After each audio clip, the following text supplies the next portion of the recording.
with our topic today. Here we will define about the theory and identify the keys of social and behavior science that will help to interact with people around us, basically in healthcare organizations. The second one will be the key concepts of four theories. We will discuss about four theories. First one will be the health belief model. The next one will be the trans-theoretical model and stages of change.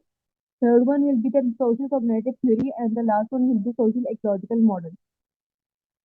Next, we will discuss about the health and social care workers, how they can demonstrate their duty of care and how they are able to fulfill their responsibilities. Right? Okay.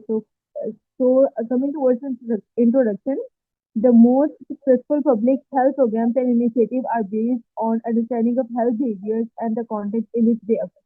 It means that the health programs, basically the initiatives, are the ones that may lead to the successful health organization. In any health organization, you must need a basic program or basic policy that will help your co-workers and your managing team to work better in that environment. Therefore, the interventions to improve health behavior can be best designed with an understanding of relevant theories of behavior change and the ability to use them skillfully. So, the manager and the higher team will be the one who is maintaining those policies and who are responsible to run those policies in an effective way. Okay. Thus, these theories provide an overview of contemporary social and behavioral science theories used for development, implementation, and evaluation of the public health and health promotion interventions. So, as here in these lines, successful policies and theories being employed in any healthcare organization will be successful if the workers and the managing teams are working and are working on them and implementing them properly. So, what is a theory and why it is important? A theory is a set of interrelated concepts, definitions, and propositions that explain or predict events or situations by specifying relations among them. So, the main concept is why theory is developed. Theory is developed on the basis of the variables that a researcher wants to study in his research. Whenever the researcher go towards to study variables, he must demonstrate that there is a relationship between those variables. Like in research, we define two types of variables: dependent variables and independent variables. We check the effect of independent variables over the dependent variables. So the theory forms over that idea that I have checked the effect of one variable over the other, and I have formed this theory according to my concept. The theory, in other words, the theory may be accepted or may be rejected. All theories are by the nature abstract and non-content for topic specific. Even though various theoretical models of health behavior may reflect the same general ideas, each theory employs a unique vocabulary to articulate the specific factors considered to be important. It means that maybe the same two or more alternate theories present the same topic, present the same idea, but however their conclusion will be different. Each theory has its own unique conclusion as compared to the other theories. So theories are unique in their own way. So the important theories and their key concepts will be here. Let me ask a question. What is meant by construct, Avira? I shall repeat one more time. I am asking that in the heading I have written important theories and their key concepts. I am asking about the term concept. What is meant by concept? You are asking that what does construct mean, right? Yes, I'm asking about this term. Okay. Okay. It basically means like an idea or a theory which contains of certain things which are like based on a topic. Right. You are right. Basically, it simply means the variable or the factor that you are going to study. For example, if I will give an example, if the researcher wants to study the intelligence of a student, the term intelligence will verify the concept, right? The procedure or the variable, the researcher wants to study, wants to predict, or wants to formulate the hypothesis on. The construct means the variable or that knowledge or that key skill that the researcher wants to study in his research. So it basically demonstrates different variables. For example, it will be a knowledge, learning, the health belief model. The health belief model suggests that people believe whether or not they are risk of disease or health problems. uh, we we as a human being always so like this is our it is our inconvenience that we don't go a doctor after every 6 months for a regular checkup, which in result bear the high risk for disease or health problem. Like sometimes we hear that the person was suffering from the cancer and he was on the fifth last stage. So so this model basically emphasizes that you should take regular checkups or you should take regular measurements in order to measure your health properly, or else you will have to focus on your health problems. If there is minor health inconvenience, you should must visit the doctor so that you can identify whether the disease is chronic or not. So their perception of benefits of taking action to avoid it influence their readiness to take action. Okay. For example, one must take suitable action to ensure his health, whether the disease is chronic or not, such as early cancer detection as hypertension screening, as I have previously given the example. So the next model is trans-theoretical model, stages of change. Long-term changes in health behavior involve multiple actions and adaptations over time. Some people may not be ready to attempt changes, while others may have already begun implementing changes in their smoking, diet, activity levels, and so on. So, for example, if a person knows that smoking is harmful to his lungs and he's on the verge to develop the lung cancer, but he still continues to smoking as it gives him pleasure and he feels relaxed after smoking. So, because of his habits, he doesn't pay heed on his health.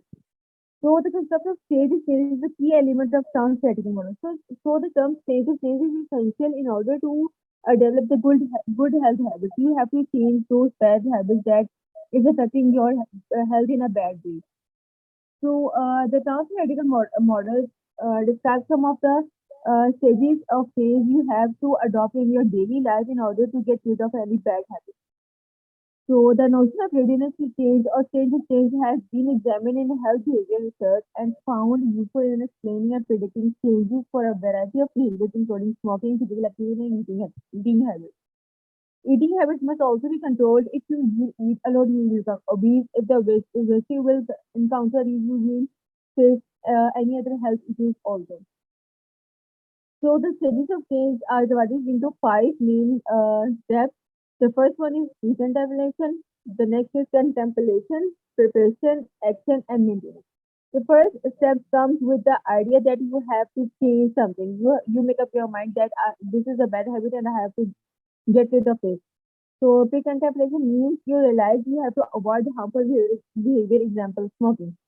The one person who realizes that smoking is not a good thing, or he has studied it in some book, he has bought it in the TV ad, or he has read in something like this cigarette pack have the caution written on it that the smoking is injurious to health or smoking can cause a lung cancer.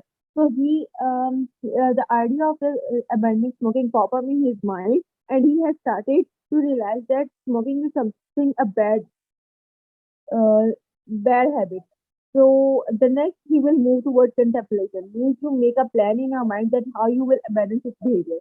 The plan means you have the person will think that I am smoking 3 times a day, so I will go towards smoking one time a day.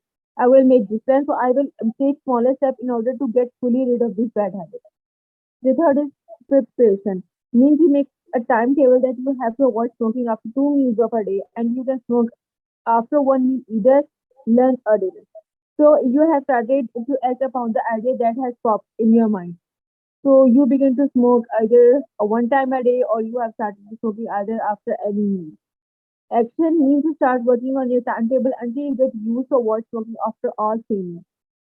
This means that the smoker will continue to smoke one time a day or after one meal a day until his habit of smoking will completely abandon. Maintenance means to stick to your avoiding smoking behavior until it becomes your routine. You stick to your behavior. The idea that once popped in your mind has become your habit. You have maintenance means you have made smoking an abandoned habit that once was your rigorous habit. So these changes, maybe these stages of changes is useful in our daily life as well, as we are the words of we are on the words of many bad habits that we are in practice in our daily life. So implement these we should also implement these stages in our daily life as well. The next is social cognitive theory. Social cognitive theory, as the name explains, the theory is based on the social environment based around us, how we socially integrate with one another. Social cognitive theory, the cognitive formulation of social learning theory that has been articulated by Bandura, explains how human behaves in terms of three-way dynamic reciprocal model in which personal factors, environmental influences, and behavior continuously interact. It means that our behavior is shaped either by the observation from the environment, our behavior is shaped either by the intimidating our parents or our ancestors, or our behavior is continuously shaped by the interaction with others. Social cognitive theory synthesizes concepts and processes from cognitive, behavioristic, and emotional models of behavior change, so it can be readily applied to counseling interventions for disease prevention and management. For example, in a society, we observe that someone is smoking and he has developed the disease of lung cancer. So we realize that social cognitive theory basically explains that our behavior is shaped by our interaction with other society members. For example, if I give an example before explaining the whole topic, I will say that a person sees that his friend is a regular smoker, and after a certain period of time, he had developed lung cancer. So he realizes that smoking is injurious to health. Although he had just observed his friends, he personally don't have experienced that thing, but his behavior is shaped according to the observation of his friends. He will abandon smoking as a result of his best friend's health. So, social cognitive theory basically says that if a smoker, for example, this example is more clear, if a smoker feels that he faces difficulty in breathing, and also if he sees that a smoker out there has diagnosed with lung cancer. So, we have discussed three theories in a row. The first health belief model explains that your health is most important. The trans-theoretical theory explains that you have to take step by step in order to abandon a bad behavior. Okay. The social cognitive theory explains that you must observe in your environment what is injurious to health and you have to avoid that thing. Got it, Abira? Yes, ma'am. Okay. The last theory which we will go to discuss. So, the social cognitive theory basically emphasis on four things: observation learning, we observe from others; reinforcement, we implement to avoid harm behavior; self-control, we have to control ourselves in order to put our actions in appropriate way; self-efficacy, we have to become enough self-control that you will not move towards a bad habit again. The next one is social ecological model. Social ecological model helps to understand factors affecting behavior and also provides guidance developing successful programs through social environment. Social environments are, as the human is a social animal. He must observe in living his social life. He must encounter some bad habits in his daily life. So social environments have an emphasis on affecting our behavior and also provide guidance for good habits as well. Social ecological models emphasize multiple levels of influence such as individual, interpersonal, organizational, community, and public policy. Individual means an individual observes a thing at ecological level, being living in this world. Interpersonal, like we have our internal experiences. We personally experience some bad things as well as we also experience good things. Organizations in which the workspace in which we work, the work environment is where we observe things. Community, the friends and the family and the peer groups around us, and the public policy, the other individuals which we will meet in our daily life. And the idea that behaviors both shape and are shaped by the social environment. This type of this theory is as similar as social cognitive theory because both theories emphasize on social interaction. But this theory has has emphasis on individuals and all levels that a person is living his life during his daily life. Okay? The principles of social ecological models are consistent with social cognitive theory, as I've explained. Conceptually suggests that creating an environment conducive to change is important to making it easier to adopt healthy behaviors. So, in order to adopt healthy behaviors, you must cooperate with others, you must interact with others, you must realize that what things is good and what things are bad for you, what are health measures and what is the importance of health. All these by observing others, by interacting with others, by having the personal experiences. While, for example, the personal experiences, I will give you an example. If your loved one is passed because of any disorder, and the disorder was because of bad habits, so you must have experienced that thing that my loved one has been passed because of this bad habit, and I should also take steps away from this. So it simply implies that you develop the knowledge of severity of a disease by focusing on the issues created in the environment. As I have given example of the loved one, that the line simply predicts that example that you have to encounter those experiences. You have to socialize in order to develop the knowledge of the good and bad. So, for example, there is another example of the pandemic. Given the growing epidemic of obesity in the United States and other developed countries, more attention is being focused toward examining and improving the health promoting features of communities and neighborhoods and reducing the ubiquity of high calorie, high fat food. In pandemic, we have observed that the gyms were closed, so the people living in the United States as well as in Pakistan began to eat a high calorie protein. They were high on carbohydrates as well, which resulted in obesity of most of the people. After the pandemic has ended, uh, we have observed many health issues in people apart from the COVID-19. So the thing is, if you are not self-controlling yourself, if you are not self-efficient enough to control yourself, you will always develop a bad habit. Whatever the condition, maybe it will be pandemic or maybe you will socialize. Both the things doesn't matter in developing a bad habit. You should focus on yourself and your self-efficacy. That what is better for your health and how should you take the appropriate health care. So, evaluating your responsibilities and duties in healthcare sector. So, the four theories describe whether a person, what is the role of person in measuring the health sector. So, here we will discuss about the healthcare workers, what are their duties and responsibilities to follow in a healthcare sector. Working in a healthcare and social care means you have responsibility to care for individuals. Obviously, you have always hired for it. You are hired for that responsibility to take care of individuals, promote their well-being, and prevent them from anything that results in harm. This is your legal duty of care and something you must abide by. As a health and social care worker, your legal duty of care extends to those you support, yourself, your colleagues, and anybody else who is present in your work setting.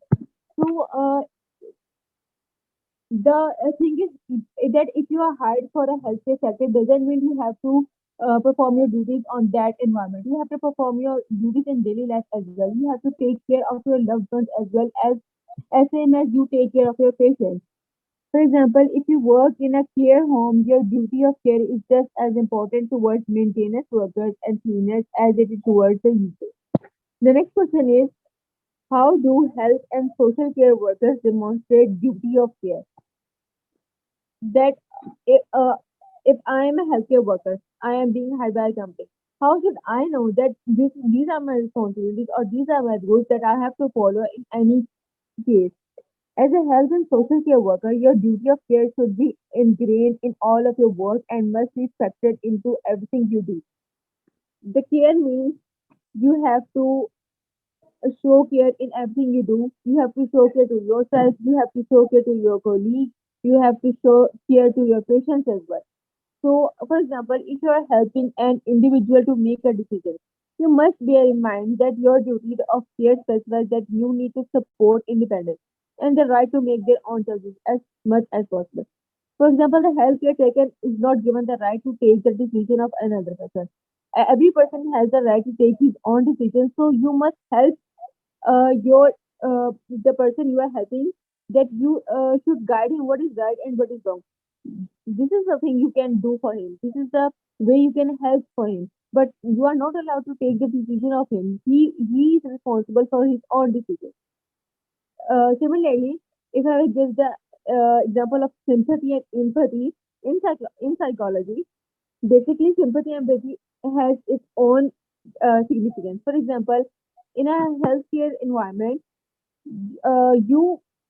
you have to face the sorrows, grief of others, but you are not allowed to be included in those griefs. You must empathize them, but you not show sympathy them. Like you don't have to put yourself in a shoe of others. You just have to show empathy to them, like it is wrong. I know it is sad.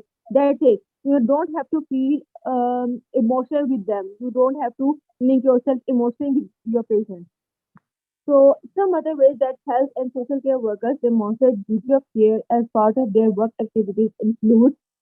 So, here are the steps how a healthcare worker can identify their duties and how and by using these ways he will be able to perform his duty well. For example, the first step is communicating well in a way that meets individual needs. You don't have to be harsh with others. You don't need to be to argue with others. You have to accept the tone of others because uh, what is what is affecting others are not affecting ourselves. So we have to be patient and understandable at this point, right? So the communication needs and meeting these is essential if you are comply with the duty of care. The second one is ensuring that an individual's privacy and dignity is maintained all the time. Knocking on the door or announcing your arrival before entering individual's rooms or gaining consent if you need to go to their belongings. Another example is that you must not share the data of your patients with others because the privacy and dignity matters a lot. If the patient is explaining what happened in his life and what experiences did he had encountered till yet, you don't have the right to disclose those experiences with your colleagues or other with your family as well. The third one is completing care plans for all individuals to ensure that their care is person-centered and recognizes their individual wants and needs. You must know that care is not a standard. For someone, the care should be high. For some, the care should be less. The care should be equal for all the individuals, as every individual needs care of his own level. So you must distribute your care to all the individuals equally. Any changes in a person's care must be documented in his plan. The fourth one is conducting risk assessments to make sure that the individual is not any danger and to prevent them from harm. The fourth one is you should make risk assessments. Like if like in psychological wards, the person is schizophrenic and he is aware on conducting some suicidal acts, and he's on the verge of destroying or harming someone. So you must make the risk assessment of that patient, that you have to take care of this patient so he will not harm himself or others. So, being a healthcare worker, you must know that this patient is stable. He might be on the verge of healthy way, and the next person you are experiences on a bad health, and he must experience suicidal thoughts, and he must experience a bad thoughts, or he must harm himself or others. You have to make this assessment for each of the patient in the ward. The fifth one is keeping training up to date so that staff understand their responsibilities and are well placed to notice any safeguarding concerns and not act accordingly. So here comes the role of management team who will take care that all the programs and all the policies are strictly followed and the training is up to date. Healthcare workers are performing their responsibilities every day, and every healthcare worker is concerned about his patient health. So this is the work of the managing team that to keep eye on everything that healthcare worker is doing, how healthcare worker is accomplishing his daily task, how is how well he is accomplishing his daily task. So the management team is basically responsible for all of this to keep eye on every that is taking place in the healthcare environment. So the next comes addressing responsibilities and managing duty of care dilemmas. Care dilemmas basically means that there is something happening quietly, or something happening is not good for you and your healthcare organization. So how you will deal in these type of situations. Your duty of care requires you to promote the safety and well-being of individuals and prevent them from coming to harm. Your duty of care requires that you should spread the feelings of well-being and safety to other patients as well. So they must not harm themselves and you as well. However, you must also uphold their right to make their own choices, even if you believe it's an unwise choice. However, sometimes the patient needs something freedom to make their own decisions. Sometimes the patient is fed up, take medicines, and working upon the rules of regulation of the healthcare organization. So it is important to give a bit the decision making right to every patient so that he might assume that what he wants to do, what is good for him. So, however, in many cases, it will be unwise choice. Like if we will give a chronic patient any the right to make choices, he will definitely make bad choices. So, taking care of all the risk assessments, you must provide a little bit of right to everyone so that every person may feel self-efficient. Individuals have the right to live as independently as possible and make their own decisions.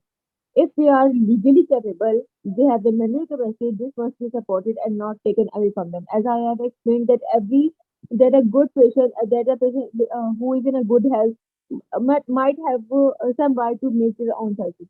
However, if a person is with bad health or bad psychological concerns, you must make it assessment for that person, and you must decide the time whether it is the right time to give the right of decisions, or I should not allow this patient to make his own decisions. So next point is it's likely that you will care for individuals who make decisions and you don't necessarily agree with it, but you still have to support the decision. There is where dilemmas may occur. In a lot of situations, the individual right to make their own choices if they are poor ones overrides your duty of care, right? In most of the situations, individuals' rights to make their own choices even if they are poor ones overrides your duty of care. It means that sometimes the patients are not well, that their decisions are not beneficial enough for them, but they still make the decision. It's right. You have to support them until it is not causing any harm to others or to himself. Here comes example. For example, you may support an individual who has been strongly advised to stop smoking, as it is ex- exacerbating their lung disease. They have gone 3 months without a cigarette, but now they say they want to have one and go to a shop to buy one. Although you know it is dangerous for the individual to have cigarettes, you cannot stop them from having one, as they have the right to make their own decisions. Where the minor difference is this: if a person is not under the healthcare environment, like he's recently being diagnosed with a lung cancer, then you have the right to disregard his decision, because you know that this at this stage it might prove harmful for him. But as this person has already taken 3 months healthcare environment, has taken 3 months healthy consequences. So you must agree with his little wish that he could have one cigarette after 3 months, because you know that at this stage it will be a bit safe for him, because it is his own decision. The next one is, if you are in a situation where you are faced with a dilemma between your duty of care and an individual's right to make decisions, it's important that you tread carefully. Ensure that individual is informed about their choices and explain what would happen if they make that choice. In this case, you can ask the individual that this the smoking may cause harm. or you have taken already 3 months of medicines and now you are going to have one cigarette, it may cause harm, or you will be not be able to recover properly because you have started your cigarette habit again. So you must inform that person at least about the risk factors that may prohibit the way of health. Look at ways the risk can be reduced, such as by completing a risk assessment, and support them in making a decision and promoting their independence. So, being a duty of care, you are not allowed to restrict anyone. You have to support your patients in their own decision, but with the risk assessment made for every patient. So, the conclusion of all of the So the conclusion of all of this topic is thus meeting all your duties as a healthcare worker and implementing the concept of theory to ensure that the healthcare organization is working at their best and no single loophole should be seen as even a minor negligence can cause negative outcomes. So the healthcare environment is the only environment which is the most sensitive one. So you must take care that even a negative consequences might bear a huge loss. So you have to take care that every loophole, every gap should be filled, that you have implemented the right health measures, and you are also supporting your patients emotionally and physically as well. So the healthcare workers not only work physically, they also work emotionally, they also work socially, they also work with being empathized with others. That's the topic of today. Abira, did you have any questions? You can ask. Okay. So Abira, we have already conducted two lectures. So the third one will be our assignment, right? And I am giving you an assignment which will I will discuss you in the next lecture. So our the topic is assess current skills and competencies against own role and organization requirements. Here you have to identify what skills and competencies are important in order for a healthier environment, and a healthier worker must exhibit in his workplace. What are the organization requirements, and what skills and competencies are important for that role?